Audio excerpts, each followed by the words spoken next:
Bienvenidos, bienvenidas a otro episodio de Viví de tu profesión.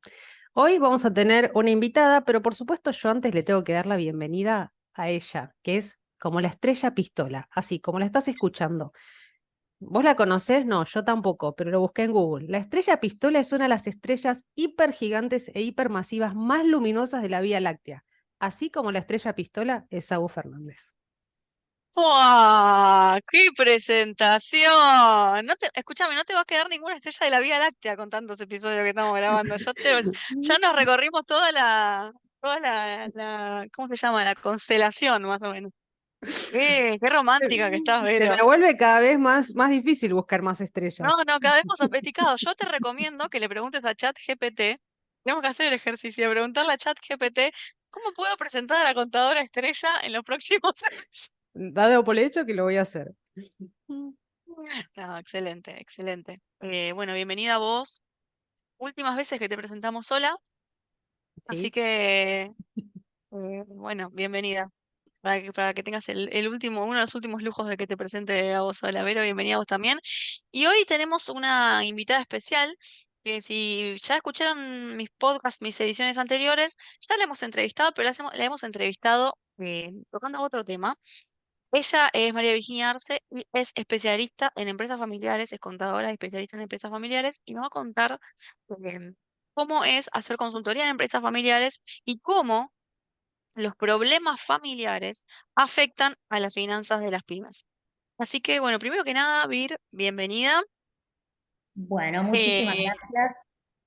Bienvenida, gracias por volver. Quiere decir que la pasaste bien en el anterior. Así que contanos Sí. un poco de vos, qué haces, como para recordar un poco tu Bien, trabajo. bueno, soy contadora pública, dirijo mi estudio contable, soy tercera generación de una empresa familiar, eh, que es Grupo Arce actualmente.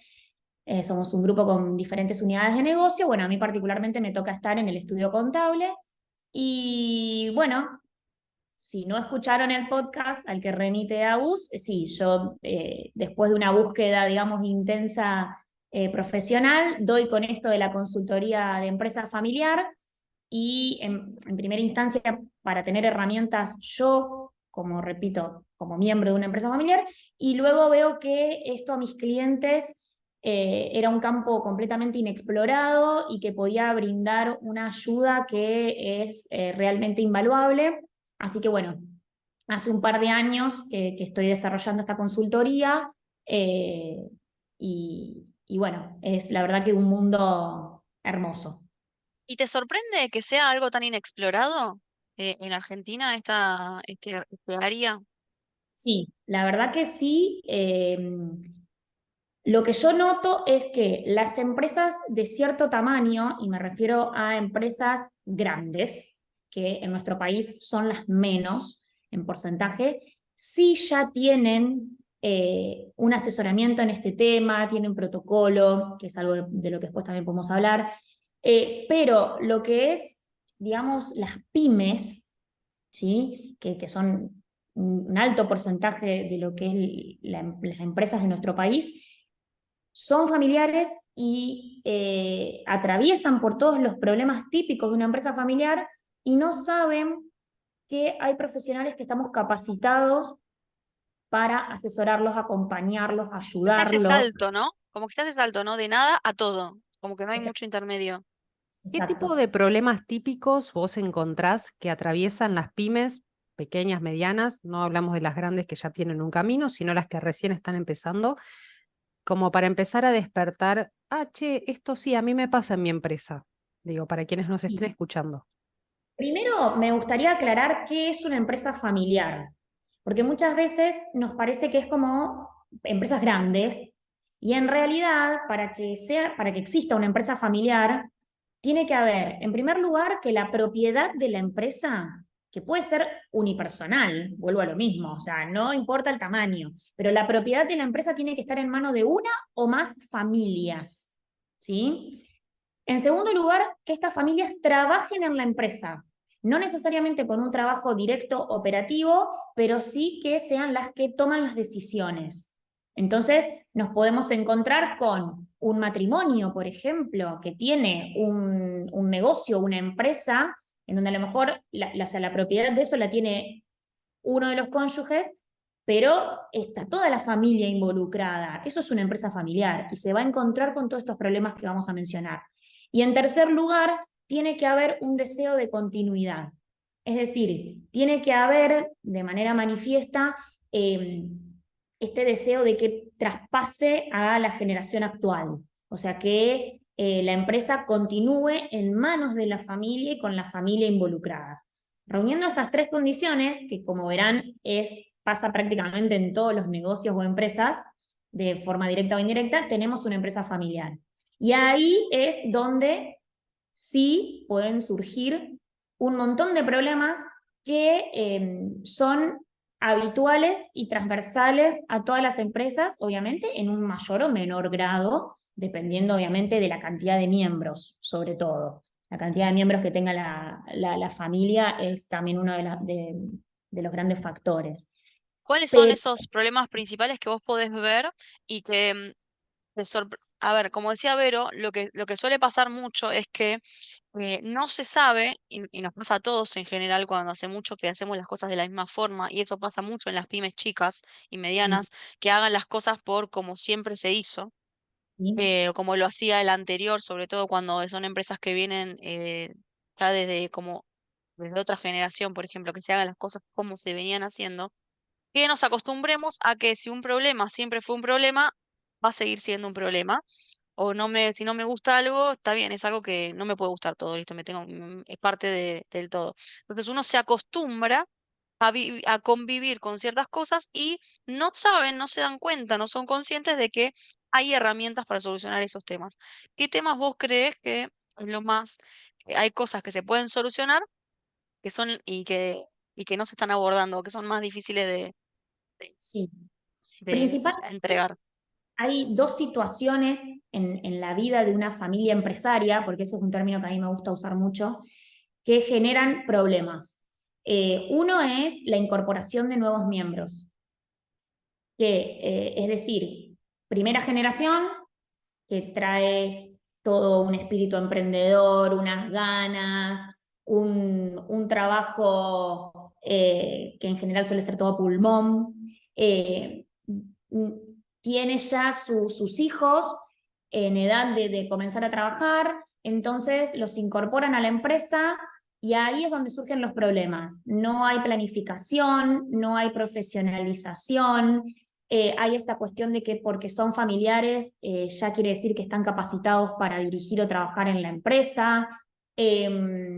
Se genera esta cuestión de improvisación, porque bueno, empieza a trabajar y empieza de algo, ni siquiera sabemos si la empresa necesita un nuevo trabajador o no.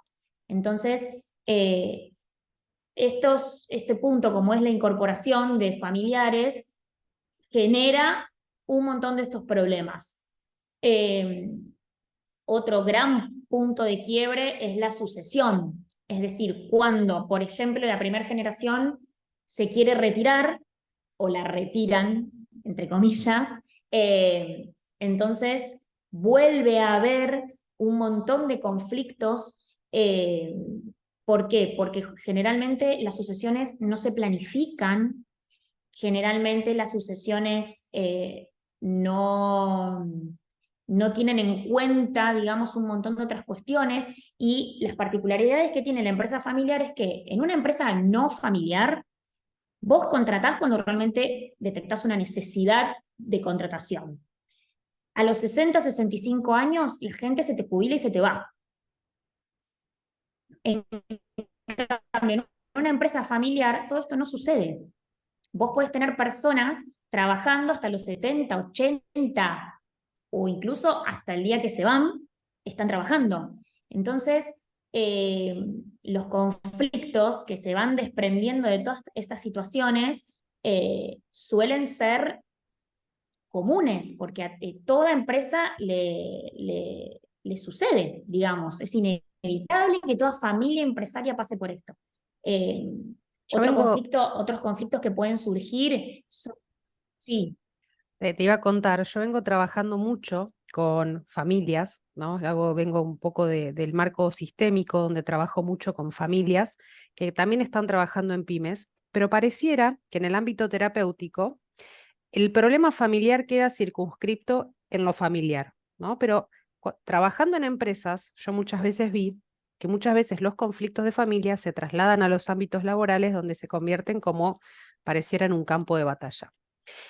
Y algo de las dos cuestiones que más se empiezan a ver en las pymes familiares, una es en los problemas de comunicación interno al momento de resolver conflictos, y el otro es un poco esta idea del líder héroe, ¿no? El líder que tiene el conocimiento, el líder que sabe lo que se tiene que hacer. Y una de las problemáticas que hay en la transmisión en la sucesión es que no se transmite ese poder a la generación siguiente. Hay un montón de estadísticas que muestran que las empresas no subsisten a las segundas, terceras, ni hablar de las cuartas generaciones. ¿Cuáles creen que son los motivos de por qué esto no sucede? ¿Por qué no hay esa continuidad? Yo creo que ahí el mayor problema, coincido con todo lo que decís, de todos estos problemas que vos detectás, son así, son reales. El mito es que las empresas familiares no sobreviven la tercera generación, es como un mito, y la realidad es que esto sucede porque no se trabajan cuestiones previas. Primero se genera la desafección. ¿Qué quiere decir esto? Una de las cosas que yo nombré al principio es que para que la empresa familiar sea tal, tiene que haber un deseo de continuidad. Ahora, para que ese deseo de continuidad exista, yo tengo que encargarme de generarlo en la generación que me sigue.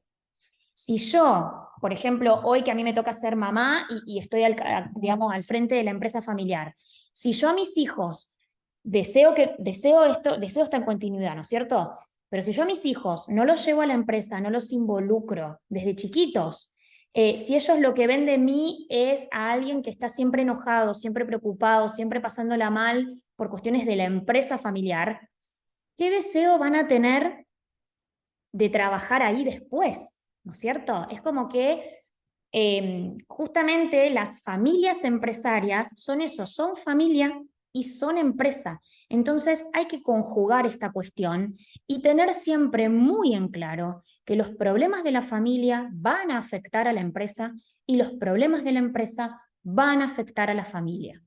Eso hay que tenerlo en claro, no hay que desentenderse de ese tema, y por eso es importante el asesoramiento y el acompañamiento de los profesionales, eh, porque hay un montón de herramientas para que esta comunicación que va a haber siempre entre estas dos estructuras suceda de la manera más sana posible, y tratando de generar el menor daño colateral, por así decirlo, ante las situaciones que van viviendo las familias por un lado y las empresas por el otro. Sobre todo también que tenés dos objetivos diferentes. Digo, lo que nuclea al sistema familiar son los lazos afectivos y de amor.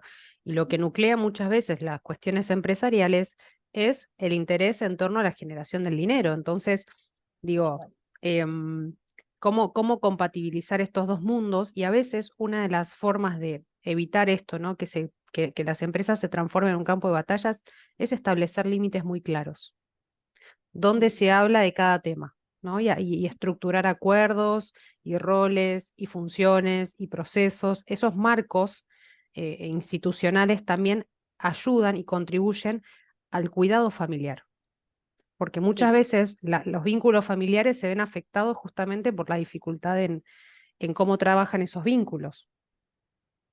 Esta falta de límites, Vir, la falta de límites entre los vínculos familiares y del negocio, digamos, ¿repercute a nivel económico, a nivel financiero, a nivel resultados en las empresas?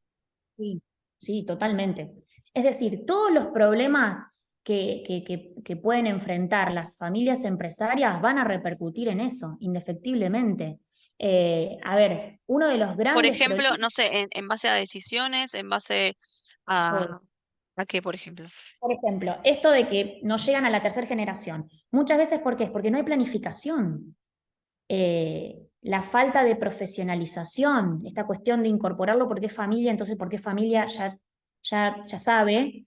genera esta falta de profesionalización que entonces, ¿a quién perjudica? A la empresa. Porque la empresa quizás en su ciclo de vida está necesitando de profesionales para poder escalar, para poder generar más dinero, que es su objetivo, y el hecho de que Y en yo... lugar de eso contratamos al primo. Exacto, al primo que no tiene título profesional, que Pero tenga... que se la agarre bien, que te vende cualquier cosa que le pongas en la mano. tal cual. Entonces, esa es una. La otra es que en general las empresas familiares no tienen planificación financiera. No hay. Justamente porque muchas veces los problemas de la familia o la dinámica familiar se traslada a la empresa. Y vos no puedes manejar una empresa como manejas una familia, son cosas distintas. Eh, entonces, ese es otro punto. Otro tema es confundir las finanzas personales con las empresariales. Realmente. Ni hablar Eso de es los que no gravísimo. tienen cajas distintas. Ahí Eso es ya. gravísimo. Pero esto de confundir, de decir, bueno, a ver, ay, no, porque mi hijo se tiene que comprar el lote para poder hacerse la casa. Bueno, yo tengo dólares comprados de la empresa, los saco de acá, se los doy a mi hijo, y después, bueno, ahí ya Es un esa lío. confusión, digamos, es un problema. Eh, Algo Y que se puede toman, pasar. es común que se tomen decisiones a- en base, no sé, por ejemplo, que se espera que uno tome una decisión. Obviamente, cuando es una empresa, se espera que la decisión que se tome beneficie a la empresa, ¿no? Como vos decías, bueno, contratamos al primo. Eso de contratar al primo no beneficia a la empresa, ni beneficia al primo, ni beneficia a nadie esa contratación. Porque el primo tampoco la va a pasar bien, porque no va a lograr mucho en ese puesto, no va a lograr lo que se espera de él. Em, Hay otro tipo de decisiones, como por ejemplo en compras, en contrataciones externas, en otras cosas que se pueda ver esa pérdida por no Sí, tener prácticas. sí, sí, sobre todo en lo que tiene que ver a las retribuciones. Por ejemplo, vos podés tener el caso de dos hermanos o dos primos que ingresan a trabajar en la empresa y quizás uno sí está capacitado, lo labura, lo que sea, y adquiere un puesto gerencial y el otro familiar no, pero este otro familiar va a hacer el reclamo de que por qué Pepito gana más que yo. Entonces, ¿qué suele pasar? Que nos encontramos en empresas familiares donde las retribuciones son o por muy encima de lo que corresponde o por muy debajo también, generando muchas veces que tengamos miembros de la familia infelices o que estén buscando irse porque no ven un crecimiento económico, o por el lado opuesto, digamos, gente que vea una injusticia en cuanto a cómo se trabaja y lo que cada uno aporta y lo que cada uno después se termina llevando. Entonces esto También de... está esta idea del salario emocional, ¿no? Total, la empresa es tuya. Digo, Exacto. eh, no tenés por qué ganar mejor o más que otro. O sea, conformate con esto, si esto después te va Total, a quedar a después te vos. queda a vos. Total, después te queda a vos. El total después te queda a vos. Y ahí me parece importante remarcar, hay una herramienta que se usa mucho en la consultoría que es el modelo de los 3 círculos.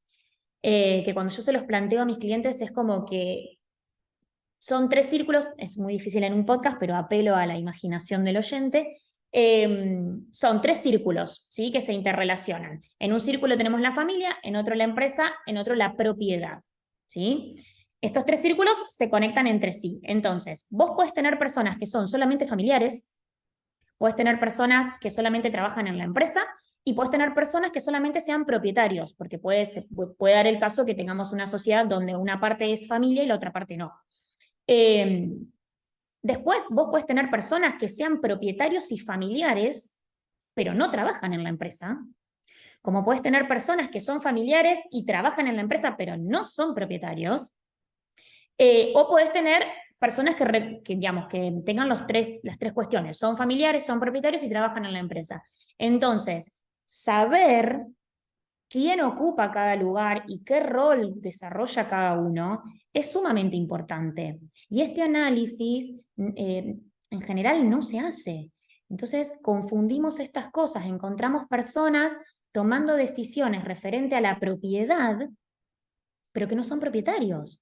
Entonces yo no le puedo pretender que un miembro de la familia que no es propietario y que probablemente sea propietario de acá a 25 o 30 años, porque las generaciones duran eso, que actúe o pretenda pensar como un propietario. Claro, pero se confunde, como vos bien decís, se confunden los roles, que como yo soy el hijo, el sobrino, lo que sea, tengo más derecho a tomar decisiones, aunque no sea propietario, que el gerente que es externo. Que como no es primo, ni hijo, ni lo que sea, aunque sea más profesional, esté más capacitado, lo que sea, se confunden y ahí empiezan también a generarse muchos los conflictos, ¿no? Y que no solamente por ahí hace falta, como vos en tu caso, un contador, un consultor. ¿Qué otro tipo de profesionales vos creés que harían falta para ayudar a esta profesionalización o a que las empresas familiares sean más rentables, más productivas, más escalables, que puedan llegar a más generaciones? Yo creo que profesiones como la de Vero, por ejemplo, enfocadas a las empresas, son muy necesarias.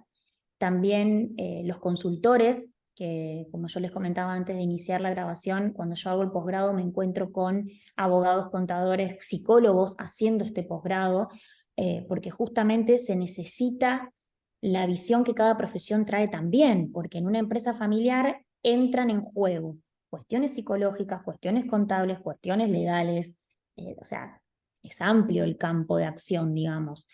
Yo, por ejemplo, desde mi lado, mi consultoría está encarada más desde un lugar de gestión y organización de las empresas familiares, eh, pero creo que lo principal son dos cuestiones. Primero, que los profesionales que trabajamos con empresas conozcamos que existen especialistas en el tema de empresa familiar y dejemos el ego de lado y podamos derivar a nuestros clientes para que reciban la ayuda que necesitan y que no mueran, digamos, las empresas por algo que se puede, Uno no puede digamos, resolver. exacto. Porque yo como consultora, digamos, quizás en otra profesión no pasa tanto, pero Agus creo que vas a coincidir conmigo, los contadores somos demasiado celosos y nos cuesta, digamos, poder desprender un poco y soltar un poco a nuestros Poder clientes. aceptar que es imposible saber todo y que uno se especializa y tiene más experiencia, capacidad, Ujú, tal gusto cual. por una determinada parte o sector o especialidad y que está buenísimo trabajar con colegas que la tengan súper clara en otros temas y hacer equipo, ¿no? Eso está excelente. Em, Sí. En segundo vivir en lugar, tu... sí, y en Sí. segundo lugar, que las empresas, digamos, pidan ayuda, entiendan esta cuestión, lo puedan reconocer. Yo creo que esa es la parte más difícil por ahí. Eh, a mí me pasa, como Como digo, que si hasta ahora funcionó, por qué ahora no? Y mi o, viejo lo hizo así toda la vida, ¿por qué tiene que ser distinto ahora? o uno ve miembros de las empresas infelices repitiendo patrones sin ningún tipo de necesidad, eh, y por eso yo creo que es otro motivo por el cual no subsisten segundas y terceras generaciones, porque no hay este amor por la empresa, no hay este lugar que tenemos que dar a las nuevas generaciones, no hay planificación, entonces como no hay planificación se improvisa mucho y eso nunca trae buenos resultados. Hay algo interesante que para mí trae el enfoque de la psicología sistémica, que es que Ujú. entiende que los problemas son de la relación. Generalmente cuando uno aborda una empresa, siempre la culpa se echa afuera, ¿no? La culpa es del sector tal, la culpa es del hijo, del dueño, no sé, de tal empleado. Se están como digo, con el huevo podrido a ver quién se lo tira al distraído. Digo, a veces se hacen cargo de la ¿Qué parte, temáticas? ¿Qué temáticas que manejamos, eh? Acordes. digo, muy pocas veces la gente se involucra en la parte del problema. Entonces, el enfoque sistémico nos permite entender que si vos y yo tenemos un conflicto, el conflicto es de la relación. Entonces, la imposibilidad que tenemos de poder comunicarnos o la imposibilidad que tenemos de poder conversar de cuestiones claves, de tener conversaciones difíciles o de poder resolverlo, hace que los dos nos convirtamos en partes de seguir sosteniendo este problema. Entonces, digo, esto está bueno porque por un lado te permite tener la responsabilidad del cambio. Recuerdo una empresa en la que yo trabajaba, un padre de familia tenía un par de hijos trabajando en la empresa y cuando empecé a indagar sobre la relación con cada uno de los hijos, me dice, con fulano la comunicación está rota. así, ¿no? La comunicación está rota hace años. Y era un líder de área. Entonces digo, en esta dificultad que tenía este padre por poder conversar con su hijo por problemas familiares, ¿no? Donde la conversación estaba rota, digo, esto difícilmente se podría sostener con un empleado. O sea, vos no podés liderar un sector si la comunicación entre el CEO o el director no se comunica con un líder. Entonces digo, la posibilidad de ver los problemas como de la relación o del vínculo, donde los dos somos parte del problema y parte de la solución, me parece que permite traer otra mirada de donde podemos sí salir de la situación de conflicto o de esta dificultad o de la infelicidad. Porque muchas veces también sucede que se heredan, ¿no? Los cargos, los mandatos familiares. Me tengo que hacer cargo de la empresa y no me gusta y no quiero, no da con mi, no sé, con mi Sobre todo de la propósito. forma también, ¿no? Que si mi viejo lo hacía de esta forma o se ponía desde este lugar o no planificaba esto o sí planificaba esto o sí tomaba las decisiones teniendo en cuenta estas cosas que por ahí hoy en día hay que tener en cuenta otras o siempre le compraba a un proveedor y ahora resulta que hay muchas más opciones para elegir. No sé, un montón de cosas, ¿no? Que no necesariamente se cuestionan simplemente porque se venían haciendo hace mucho y eso pasa muchísimo. Entonces, Vir, este servicio de consultoría que vos contás, que haces con las empresas familiares, em, si pudieras resumir en uno o dos puntos, ¿en qué crees que les aporta? ¿Cómo crees que tu servicio, qué crees que tu servicio los ayuda a resolver principalmente, a Eh, lograr? Qué difícil de resumir, pero yo creo que principalmente ayuda a que puedan profesionalizar la empresa en cuanto a qué. Porque uno por ahí dice profesionalización y parece que habla de contratar profesionales. No necesariamente, sino de que hay una empresa que nace como familiar, muchas veces queda ahí, queda estancada y cuando se empiezan a incorporar generaciones necesita profesionalizarse. ¿Esto qué quiere decir? Necesita empezar a tener estructuras propias de una empresa no familiar. Necesita tener gerentes o gente a cargo, generar procesos, que haya procesos definidos. Entonces, con esto yo hago por ahí referencia a la profesionalización en cuanto a que es necesario empezar a tratar Que se estructure un poco más a que la no esté empresa como todo una a empresa. dedo y que no se haga todo a dedo y porque lo dijo tal, sino que haya como una decisión. Que se dejen de tomar las decisiones de la empresa en la sobremesa de los domingos, que la sobremesa de los domingos sea para estar en familia y que las decisiones de la empresa se tomen en la empresa y en los espacios que se generen para eso. Eh, y que se pueda generar, digamos, como esta separación y que cuando yo tenga que tomar una decisión que es referente a la empresa, pueda ser tomada como una decisión que es para la empresa y que no tiene que ver con el vínculo que yo tengo con vos, ni con, si bien es muy complejo y las cuestiones emocionales están Totalmente. en medio y es imposible tomar la decisión fría y después nos vamos a casa todos juntos. Se entiende, ¿no? Pero digo, esta capacidad de poder empezar a separar un poco las cosas y de darle lugar a, a que empiecen a pasar cosas de empresa, ¿sí? Eso yo creo que Totalmente. es una una de las mejores ayudas que puede brindar este Y, acompañamiento. so- y sobre todo que cuando a veces se introduce la figura de un tercero, como puede ser un consultor, se facilitan un montón esas conversaciones difíciles. Tal Porque cual. digo, allí donde no se puede Se genera conversar, el lugar. exacto, se genera el espacio, el lugar, la forma. Así que el rol del consultor en las empresas pymes familiares, súper crucial. Clave, es clave. Por eso yo pregono tanto esto de que la gente conozca que esto existe y que la consultoría lo que viene a hacer es a acompañar, a ayudar, que no vamos a juzgar, que tampoco vamos a brindar soluciones, que las soluciones van a venir desde ellos. eh, y también es preguntar, porque en realidad son preguntas que uno empieza a hacer y que empiezan a generar cuestionamientos. Me pasa Respuestas mucho, también, ¿no? claro, Esas preguntas exacto. empiezan a Preguntas generar que solas las respuestas. No es que sí. uno viene a imponer una solución y esto se tiene que hacer así, sino que uno lo que hace es proponer y abrir espacios de diálogo para encontrar nuevas ideas. Así que bueno, lo que les proponemos a lo que a los profesionales que por lo general son la mayoría profesionales los que escuchan nuestros podcasts, es que si trabajan con empresas, si detectan alguna de las problemáticas que Vir nos mencionó, que bueno, que la puedan contactar para que pueda colaborar y esa colaboración y esa ayuda también va a ayudar a que la empresa crezca, no es solamente Tal cual. eh, va a generar y apertura de ese cambio. Así que Vir, te agradecemos mucho. No, ¿Nos por querés favor. contar tus redes, tu página, Instagram, lo que uses para que te Eh, puedan encontrar? Les dejo mi mail, que ahí es contacto Dale, directo, arce, arce, así como suena, arce.mariavirginia@gmail.com. Y bueno, en redes estamos como @Grupo Arce Estudio Contable, esas son las redes, digamos, del estudio, pero bueno, pueden contactarme ahí, por ahí también.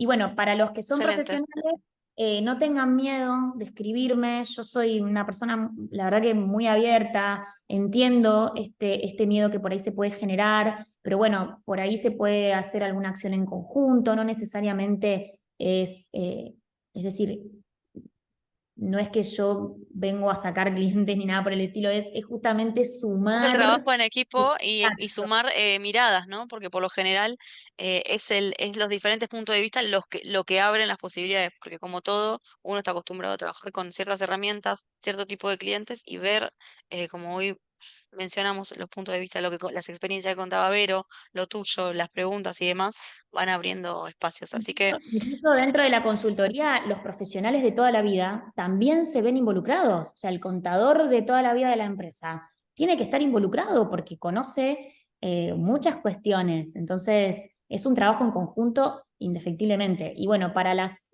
familias empresarias, saber que hay gente que estudia para eso, que hay gente capacitada y que nada, que hay solución, que no tiene por qué ser así lo que vemos mal, digamos.